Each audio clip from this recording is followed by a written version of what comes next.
Bonjour à tous et bienvenue dans ce nouveau rendez-vous de 6 minutes chrono. J'en profite pour vous souhaiter la bonne année 2025. Nous recevons aujourd'hui Flavien Chervet, bonjour. Bonjour. Vous êtes expert en intelligence artificielle et essayiste, conférencier, entrepreneur et d'ici quelques jours sort votre deuxième livre qui s'appelle HyperArm. Le pitch est passionnant. Après la lecture d'HyperArm, vous comprendrez pourquoi Microsoft vient d'acheter une centrale nucléaire et vous ne verrez plus l'IA comme un gadget cool de la Silicon Valley. Alors, parce que c'est vrai que là, pour le moment, on est parti sur 2023, le grand public a découvert finalement l'intelligence artificielle avec ChatGPT. 2024, il y a eu une utilisation massive. 2025, finalement, qu'est-ce que ça nous réserve? Quelles sont les grandes promesses? Et je voudrais revenir, pourquoi ce ne sera plus un gadget cool, l'IA? Alors, jusqu'à maintenant, en effet, on a vraiment eu cette impression de plein de produits sympas, en plus des produits grand public comme ChatGPT que n'importe qui peut utiliser, c'est fun. Et en fait, il y a toute une phase que le grand public connaît moins de l'intelligence artificielle, qui est beaucoup plus géopolitique. Il y a déjà une phase militaire qui est en train de rentrer en ébullition, notamment du fait de la guerre en Ukraine et puis des autres guerres qui animent notre monde actuellement. Donc il y a tout un nouvel arsenal, un nouvel armement qui est en train d'être créé avec l'intelligence artificielle et je pense que le grand public va en entendre parler. Et puis, par exemple, des choses comme l'élection de Trump vont aussi favoriser le déploiement de ressources colossales, par exemple pour construire des clusters de calcul, pour entraîner des systèmes d'IA qui vont consommer plusieurs gigawatts, enfin, avoir une puissance énergétique de plusieurs gigawatts, c'est du délire dans un monde environnementalement contraint. Et donc, progressivement, le sujet va prendre une teinte très géopolitique. En plus, l'intelligence artificielle représente non pas seulement des possibilités, mais aussi, même si les possibilités sont incroyables, ça représente aussi un risque. La science-fiction nous a beaucoup prévenus, mais aujourd'hui, dans les labos, on a des premiers cas de ce qu'on appelle des désalignements, des systèmes d'IA qui commencent à faire des choses qui n'étaient pas prévues par leurs concepteurs. Et par elles-mêmes. Alors, par elles-mêmes, c'est pas intentionnel comme un humain, mais c'est juste que pour atteindre l'objectif qu'on leur a donné, elles vont réaliser des objectifs intermédiaires qui sont dangereux. Typiquement, si on leur dit d'optimiser une production de trombone pour une usine, c'est le cas classique, elles peuvent se mettre à transformer tout le pays en usine de trombone pour essayer de faire le plus de trombone possible. C'est un peu exagéré, mais c'est l'expérience de pensée. Mais et ça, ces désalignements, donc comment on fait justement pour arriver à les cadrer, à les contraindre? Alors, il y a plein de tentatives de techniques. Par exemple, le fait que ChatGPT puisse pas donner la recette d'un cocktail Molotov, c'est des techniques d'alignement qui font que l'IA ne va pas faire des choses préjudiciables. Mais aujourd'hui, on n'a aucune idée de comment faire si on a des systèmes d'IA beaucoup plus puissants et surtout qui gagnent en autonomie.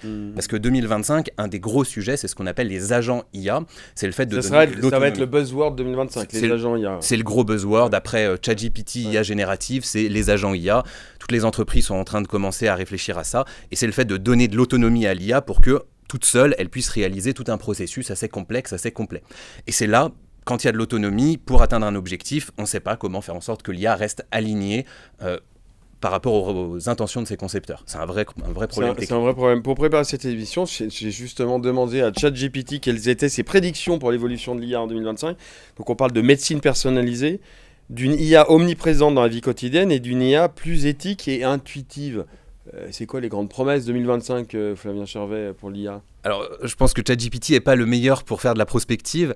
Moi, mon avis là, sur 2025, c'est que donc, au niveau des entreprises, des cas d'usage business, on va dire, c'est les agents qui vont monter en flèche, avec un niveau de maturité progressif, et 2026, ça va vraiment être mature. On pourra avoir un espèce de salarié digital instantané. En 2025, on va avoir aussi une explosion de la robotique. La robotique s'est préparée en 2024 à son explosion. En fait, les problèmes qu'on avait en robotique étaient plus des problèmes d'intelligence que des problèmes de mécanique. Aujourd'hui, pour faire des voitures autonomes, on met moins de capteurs, moins de robotique et plus d'intelligence dans la machine. Et donc, avec l'explosion de l'IA, la robotique explose et notamment les robots humanoïdes commencent à devenir une réalité. Il y a BMW qui a fait une première grosse expérimentation là dans son usine et il y a des chances que même auprès du grand public, les premiers androïdes, robots humanoïdes pour le grand public commence à arriver. Au Japon, la tendance, ça va être 2025. Oui, parce qu'il me semble que j'avais vu il y a très longtemps, il y avait déjà, enfin il y a quelques années, il y avait déjà des assistants pour les professeurs d'école en Corée. On voyait déjà ça, c'est un peu vieux. Mais oui, ça veut dire mais c'était des choses très limitées en fait. Il y avait un corps avec un script qui faisait quelque chose de très basique et répétitif. Là, on parle de robots qui ont une compréhension de leur environnement. Pas la même que l'humain, mais une compréhension numérique de leur environnement et qui sont capables de réagir et d'agir avec un spectre général de capacité. Et donc qui commence à être capable de faire autant, si on imagine un usage domestique, la vaisselle, garder les enfants, aller allumer la télévision, etc. Après, c'est là où la question éthique rentre aussi beaucoup en jeu. J'ai vu, ce sera la dernière question, parce que ça va vite, mais c'est passionnant. Les bébés nés depuis le 1er janvier 2025 changent d'air, n'appartiennent plus à la génération alpha, qui courait de 2010 à 2024, mais à la génération bêta. Et c'est un chercheur en sciences sociales australien qui disait ces enfants connaissent les mondes numériques et physiques seront indissociables pour eux. C'est-à-dire que l'intelligence artificielle, ça va être leur... Ils vont grandir avec. Alors, on va voir de quoi sera fait le monde. En ce moment, la révolution de l'IA, elle va, si on regarde un peu tous les indicateurs, entre 15 et 20 fois plus vite que l'arrivée d'Internet. Donc, en 2 ans, on a fait autant qu'en 20 ans d'Internet. C'est du délire. Et imaginez le monde dans 10 ans, je pense qu'aujourd'hui, c'est très, très, très compliqué.